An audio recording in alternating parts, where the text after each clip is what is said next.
Hello, good evening. Thank you for joining me again.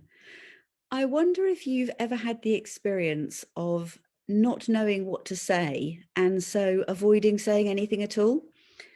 In my experience, this happens quite often when someone has died.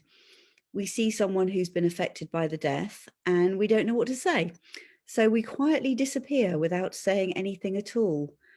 I'm guessing that a lot of us have either been on the giving or the receiving end of that sort of thing.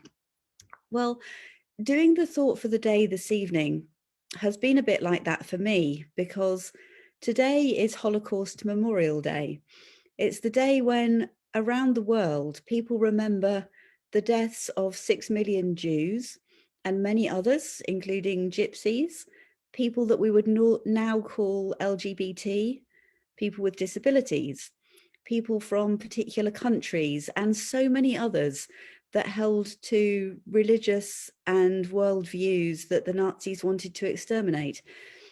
I almost avoided talking about it because I don't know what to say. The fact that it happened and that other genocides have happened since is unspeakably horrific. In a way, there are no words, but words are all that we have, and remembering is important. The particular theme for this year's Holocaust Memorial Day is light in the darkness. And the website talks about the darkness of distortion and hate. That is the beginning of being able to see people as not worthy of being treated as human, and of the deep emotional darkness that causes in those who are affected.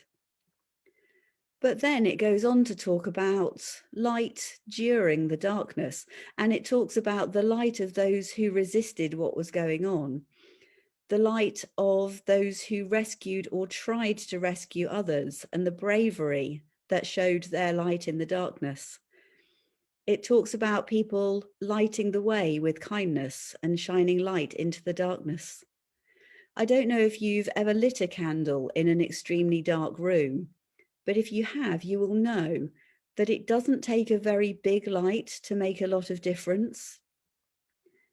There is still a lot of darkness in the world today. There are still groups of people who suffer extreme prejudice and hostility. And thankfully, there are still many people who are prepared to stand up and shine a bit of light into those dark situations. One of the reasons I decided I would try to say something about this evening is because of a poem by Martin Niemöller. He was someone who originally sympathized with Hitler, but he changed his mind completely. This is the poem, and I suspect it may be familiar to a lot of you. First, they came for the communists, and I did not speak out because I was not a communist. Then they came for the socialists, and I did not speak out because I was not a socialist. Then they came for the trade unionists, and I did not speak out because I was not a trade unionist. Then they came for the Jews, and I did not speak out because I was not a Jew. Then they came for me, and there was no one left to speak out for me. As ever, I'm going to finish with a prayer.